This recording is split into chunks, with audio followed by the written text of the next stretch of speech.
जम्मू कश्मीर के बाहर की जेलों में बंद कैदियों की वापसी का मुद्दा एक बार फिर सुर्खियों में है। पीडीपी प्रमुख महबूबा मुफ्ती ने इन कैदियों की रिहाई और उन्हें स्थानीय जेलों में स्थानांतरित करने की मांग को लेकर जम्मू कश्मीर हाई कोर्ट का दरवाजा खटखटाया है। उनका कहना है कि इनमें से ज्यादातर कैदी गरीब तबके से हैं, जिनके परिवार ना तो आर्थिक रूप से सक्षम हैं और न ही वो अपने केस की सही पैरवी कर पा रहे हैं। महबूबा मुफ्ती ने कहा कि जब इंसाफ के तमाम दरवाजे बंद हो जाते हैं तो अदालत ही आखिरी उम्मीद बनती है। 2019 के बाद कई युवाओं को जम्मू कश्मीर से बाहर की जेलों में भेज दिया गया, जबकि उनके खिलाफ आरोप साबित भी नहीं हुए हैं। अगर आसाराम और राम रहीम जैसे लोग रिहा हो सकते हैं तो फिर ये अंडर ट्रायल कैदी क्यों नहीं? सब दरवाजे बंद हो जाते हैं इंसाफ के, उम्मीदों के, तो ये आखिरी दरवाजा है मेरे लिए। ये उन गरीबों के लिए है जिनको 2019 से पहले और खासकर 2019 के बाद उठाया गया शक की बुनियादों पे, और पिछले 6-7 साल से वो मुल्क के जेलों में पड़े हुए हैं। हमें मालूम नहीं उनकी हालात क्या हैं। मैंने यहाँ पर ये पब्लिक बिल यहाँ फाइल की है, ये सोच के कि जो गरीब है, जो खुद अपना केस नहीं लड़ सकता है, क्योंकि अदालत इसको कहते हैं कि इंसाफ का मंदिर है, तो मैं आई हूँ। मैं उम्मीद करती हूँ जितने भी अंडर ट्रायल्स बाहर हैं, जिनके खिलाफ अभी कोई जुर्म प्रूव नहीं हुआ है, उनको यहाँ जम्मू कश्मीर के जेलों में वापस लाएंगे ताकि वो अपने घर वालों से मिल सके, उनका वो केस लड़ सके। महबूबा मुफ्ती की याचिका जनहित याचिका के रूप में दायर की गई है। उन्होंने अदालत से गुहार लगाई है कि जम्मू कश्मीर से बाहर की जेलों में बंद कैदियों को वापस लाया जाए ताकि वो अपने परिवारों के करीब रह सकें और अपने मामलों की सही पैरवी कर सकें। इसके साथ ही उन्होंने इन कैदियों के परिवारों को 25,000 रुपए की आर्थिक सहायता देने की भी मांग की है।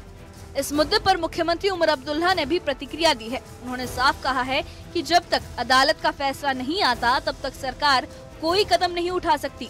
सीएम उमर अब्दुल्ला ने कहा कि मामला अदालत के सामने है, जब तक अदालत फैसला नहीं सुनाएगी कुछ नहीं होगा। अब तो विधानसभा में भी इस पर चर्चा नहीं की जा सकती क्योंकि ये मामला सब जुडिस है। उन्होंने ये भी कहा कि महबूबा मुफ्ती को लगा होगा कि अदालत के जरिए कुछ हासिल किया जाता है, लेकिन फिलहाल सब कुछ अदालत के निर्णय पर निर्भर करता है। अब मामला अदालत के सामने है। अब जब तक अदालत फैसला नहीं सुनाती तब तक कुछ नहीं होगा। अब तो इसका असेंबली में भी आप बहस नहीं कर सकते हो। अब तो ये अब इस चीज को आपने डिस्कशन के दायरे से भी बाहर कर दिया है। अब जब यही लोग असेंबली में सवाल लाने की कोशिश करेंगे या असेंबली में कोई रेजोल्यूशन लाने की कोशिश करेंगे, वहाँ स्पीकर साहब कहेंगे कि ये मामला अब सब जुडिस है। अब कब तक सब जुडिस रहेगा ये आप और मैं नहीं जानते, देखना पड़ेगा। लेकिन चलिए, उन्हें लगा कि शायद अदालत के जरिए कुछ हासिल हो सकता है, अब हम इंतजार करेंगे। वहीं इस मुद्दे पर बीजेपी ने महबूबा मुफ्ती पर तीखा हमला बोला है। पार्टी प्रवक्ता अल्ताफ ठाकुर ने कहा कि महबूबा मुफ्ती का अदालत का रुख करना सिर्फ बडगाम के मतदाताओं को खुश करने की कोशिश है। ठाकुर ने ये आरोप लगाया कि महबूबा मुफ्ती उन लोगों की वकालत कर रही हैं जिनका इतिहास जम्मू कश्मीर को नुकसान पहुँचाने का रहा है। उन्होंने कहा कि महबूबा मुफ्ती यासीन मलिक, शबीर शाह, आसिया अंद्राबी और मसरत आलम जैसे आतंकवादियों की पैरवी कर रही है। ये उनकी राजनीति है, लेकिन सरकार ऐसे लोगों को रिहा नहीं करेगी। महबूबा जी की पार्टी की लाइन ही या तो टेररिस्टों वाली लाइन है या हुर्रियत वाली लाइन या प्रो पाकिस्तानी लाइन है। अब आज जिस तरह से महबूबा जी कोर्ट में खुद आज गई है, जो हेयरिंग आज थी, जिस तरह उन्होंने वहां एप्लीकेशन डाली थी कि जो जम्मू कश्मीर के जो टेररिस्ट है या stone pelters, hardcore stone pelters, वो बाहर के जेलों में बाकी स्टेटों में जिस तरह से बंद है, उनको कश्मीर वापस ले। सबसे पहला एक सवाल है कि उन कैदियों को जो या तो खूंखार टेररिस्ट रहे या हार्डकोर ये स्टोन पेल्टर रहे, कश्मीर लाना उनके लिए, कश्मीर के अमन के लिए बहुत बड़ा खतरा है। और ये खतरा गवर्नमेंट किसी भी सूरत में इसको ये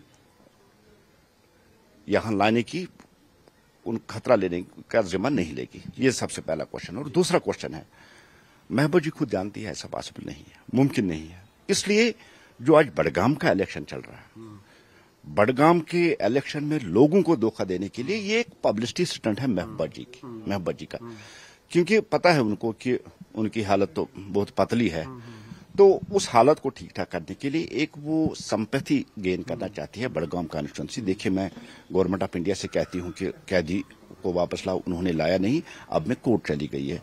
और मुझे लगता है जहां तक कोर्ट का ताल्लुक है, हमें कोर्ट का फैसले का इंतजार करना चाहिए और कोर्ट का फैसला जो होगा वो एहतराम करना। लेकिन जहां तक मेरी राय है, देखिए सबसे पहले देश की एकता, देश की सिक्योरिटी और देश की अखंडता, बड़ी मेहनत के बाद जम्मू कश्मीर और खासकर कश्मीर में अमन आया है 2019 के बाद। और गवर्नमेंट ऑफ इंडिया को ऐसा कोई खतरा नहीं उठाना चाहिए कि इन जैसे खूंखार आतंकवादी या जो स्टोन पेल्टर्स है उनको कश्मीर लाके फिर कश्मीर के अमन में आग लगाना चाहिए। फिलहाल जम्मू कश्मीर हाई कोर्ट ने इस मामले में अगली सुनवाई की तारीख तय कर दी है। अब अदालत का फैसला क्या होता है, इस पर सबकी नजरें टिकी है। लेकिन ये साफ है कि बाहरी जेलों में बंद कश्मीरी कैदियों का ये मुद्दा अब सिर्फ कानूनी नहीं रहा, बल्कि एक बड़ा सियासी मसला बन चुका है, जिसमें हर दल अपनी अपनी रणनीति के साथ मैदान में है। Bureau report, news 18।